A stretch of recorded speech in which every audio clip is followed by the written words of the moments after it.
Hi welcome to Vaishnavi YouTube channel. ಮಕ್ಕಳಿಗೆಲ್ಲ ತುಂಬ ಇಷ್ಟ ಆಗೋ ರೋಡ್ ಸೈಡಲ್ಲಿ ಸಿಗುವಂಥ ಫ್ರೈಡ್ ರೈಸ್ನ ವಿತೌಟ್ ಸಾಸ್ ಹೇಗೆ ಮಾಡೋದು ಅಂತ ನಾನು ಹೇಳ್ಕೊಡ್ತೀನಿ. ಇಲ್ಲಿ ಯಾವುದೇ ಸಾಸಸ್ನ ನಾವು ಯೂಸ್ ಮಾಡಿಲ್ಲ, ಯಾವುದೇ ಕೆಚಪ್ ಕೂಡ ಯೂಸ್ ಮಾಡಿಲ್ಲ, ಆದರೂ ಟೇಸ್ಟ್ ಮಾತ್ರ ಸಖತ್ತಾಗಿರುತ್ತೆ. ಲೇಟ್ ಮಾಡದೆ ಹೇಗೆ ಮಾಡೋದು ಅಂತ ನಾನು ಹೇಳ್ಕೊಡ್ತೀನಿ. ಒಂದು ದೊಡ್ಡ ಬಾಣಲಿನ ತೊಗೊಂಡು ಅದಕ್ಕೆ ನಮಗೆ ಎಷ್ಟು ಎಣ್ಣೆ ಬೇಕು ಅಷ್ಟು ಎಣ್ಣೆನ ಹಾಕ್ಕೊಂಡು ಎಣ್ಣೆ ಚೆನ್ನಾಗಿ ಬಿಸಿ ಮಾಡಿ, ಎಣ್ಣೆ ಎಲ್ಲ ಚೆನ್ನಾಗಿ ಬಿಸಿ ಆದಮೇಲೆ ಸ್ವಲ್ಪ ಸಾಸಿವೆ ಹಾಕ್ಕೊಂಡು ಸಾಸಿವೆ ಚಿಟಪಟ ಅಂತ ಸಿಡಿಬೇಕು. ಸಾಸಿವೆ ಎಲ್ಲ ಚೆನ್ನಾಗಿ ಸಿಡ್ದಾದ್ಮೇಲೆ ಜಜ್ಜಿಟ್ಕೊಂಡಿರೋ ಶುಂಠಿ ಬೆಳ್ಳುಳ್ಳಿನ ಹಾಕೋಬೇಕು. ಇಲ್ಲಿ ಬೆಳ್ಳುಳ್ಳಿ ಸಿಪ್ಪೆನ ನಾನು ತೆಗ್ದಿಲ್ಲ, ಹಾಗೆ ಹಾಕ್ಕೊಂಡ್ರೆ ಟೇಸ್ಟ್ ಚೆನ್ನಾಗಿರುತ್ತೆ.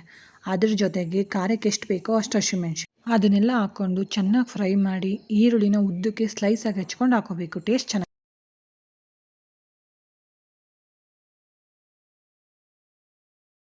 ಸಾಲ್ಟ್ ಹಾಕೊಂಡು ಫ್ರೈ ಮಾಡಿದ್ಮೇಲೆ ಸ್ವಲ್ಪ ಕರ್ಬೇವಿನ ಸೊಪ್ಪನ್ನ ಹಾಕ್ಕೊಂಡು ಫ್ರೈ ಮಾಡ್ಕೋಬೇಕು.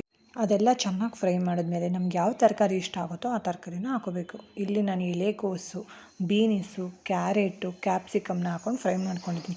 ಇದಕ್ಕೆ ತರಕಾರಿ ಹಾಕೋದ್ರಿಂದ ಮಕ್ಳಿಗೆ ಕೊಡೋದ್ರಲ್ಲಿ ತುಂಬ ಒಳ್ಳೆಯದು. ತರಕಾರಿನ ತಿನ್ನಲ್ಲ ಅಂತ ಮಕ್ಕಳಿಗೆ ಈ ಥರ ಮಾಡಿಕೊಟ್ರೆ ತುಂಬ ಇಷ್ಟಪಟ್ಟು ತಿಂತಾರೆ. ತರಕಾರಿ ಎಲ್ಲ ಸ್ವಲ್ಪ ಫ್ರೈ ಆದಮೇಲೆ ಪೆಪ್ಪರ್ ಪೌಡ್ರನ್ನ ಹಾಕೋಬೇಕು.